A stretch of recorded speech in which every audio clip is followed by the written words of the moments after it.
नमस्कार, आपके साथ मैं रोहित कुमार। आप है न्यूज फाउंडेशन पर। बड़ी खबर आ रही है, कैश कांड मामले में जो है मंत्री आलमगीर को गिरफ्तार कर लिया गया। जानकारी के मुताबिक जो है मंत्री के पीए के नौकर के घर से जो है ईडी की तरफ से छापेमारी में जो है करीब 32 करोड़ रुपए और उस पूरी छापेमारी के दौरान करीब 37 करोड़ रुपए नगद बरामद हुए थे, जिसके बाद झारखंड के मंत्री जो है आलमगीर को गिरफ्तार कर लिया गया है।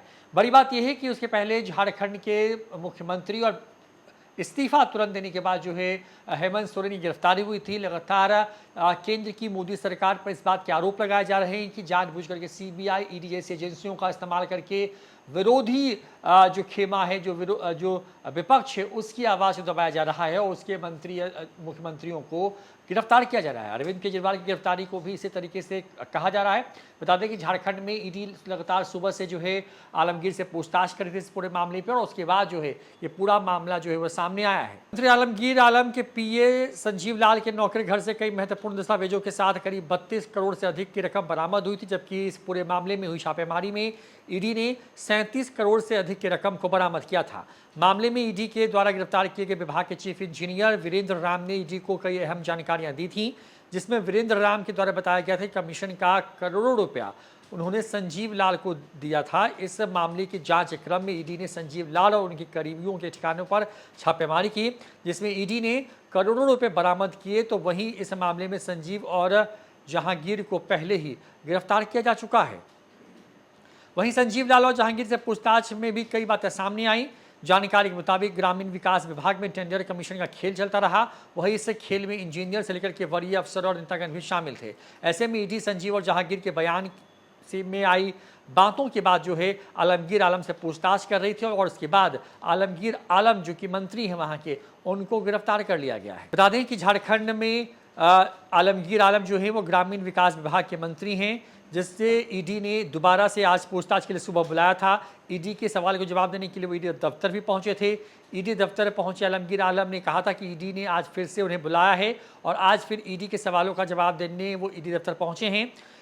वहीं उन्होंने ये भी कहा था कि फिलहाल मामले की जांच चल रही है, फिलहाल इस बाबत कोई भी जानकारी मैं नहीं दे सकता। बता दें कि बीते मंगलवार को करीब 10 घंटे तक ग्रामीण विकास विभाग के मंत्री आलमगीर आलम से पूछताछ हुई थी। इस दौरान ईडी के अधिकारियों ने कई अहम और कड़े सवाल उनसे किए थे। जानकारी के अनुसार ईडी की टीम आलमगीर आलम से उनके ओएसडी संजीव लाल के नौकर के घर में भारी मात्रा में मिले कैश को लेकर के पूछताछ कर रही थी। ईडी आलमगीर आलम से उस कैश और उसकी संपत्ति से जुड़े सवालों का जवाब जानने की कोशिश में जुटी है। जानकारी के मुताबिक जो सवाल पूछे गए उसमें ग्रामीण विकास विभाग में कमीशन को खेल कर लेकर वो क्या जानते हैं, क्या इस कमीशन के खेल में की उन्हें जानकारी थी या नहीं, जहांगीर के घर से मिले पैसे के बारे में उन्हें क्या जानकारी है। ये तमाम वो सवाल थे जो लगातार ईडी उनके जवाब जानने की कोशिश कर रही थी और उसी के बाद जो है जो आलमगीर आलम हैं, जो कि ग्रामीण मामलों के मंत्री हैं झारखंड सरकार में, उनकी गिरफ्तारी हो गई है। बड़ी खबर सामने आ रही है हेमंत सोरेन, क्योंकि वहाँ पर जो है जो लगातार जिस तरीके से ईडी की सक्रियता देखी और जिस तरीके के एक करके कई स्कैम सामने आ रहे हैं, उसके बाद एक करके बड़े अधिकारी या फिर कहें कि जो मंत्री या फिर जो नेता हैं वो लगातार ईडी की गिरफ्त में जो है वो पहुँचते जा रहे हैं। पहले हेमंत सोरेन की गिरफ्तारी को लेकर कई बार समन भेजा गया उनसे पूछताछ को लेकर के, लेकिन जब वो नहीं हाजिर हुए तो आखिरकार जब उनको हाईकोर्ट से झटका लगा और उनकी अग्रिम जमानत याचिका या फिर ईडी के समन पर स्टे लगाने की मांग को खारिज किया गया, उसके बाद हेमंत सोरेन जो है अचानक से ईडी के सामने पेश हुए और उसके ठीक पहले उन्होंने इस्तीफा दे दिया था, जिसके बाद हेमंत सोरेन की गिरफ्तारी हुई थी। और उसके बाद अब झारखंड में एक दूसरे कहें कि बड़े नेता की गिरफ्तारी जो ईडी ने की है और इस पूरे मामले में करीब 37 करोड़ रुपए जो कैश बरामद हुए हैं, उसके जो तार हैं उसको जोड़ने की कोशिश फिलहाल ईडी करती हुई नजर आ रही है। इस खबर में इतना ही। देखते रहिए न्यूज फाउंडेशन। नमस्कार।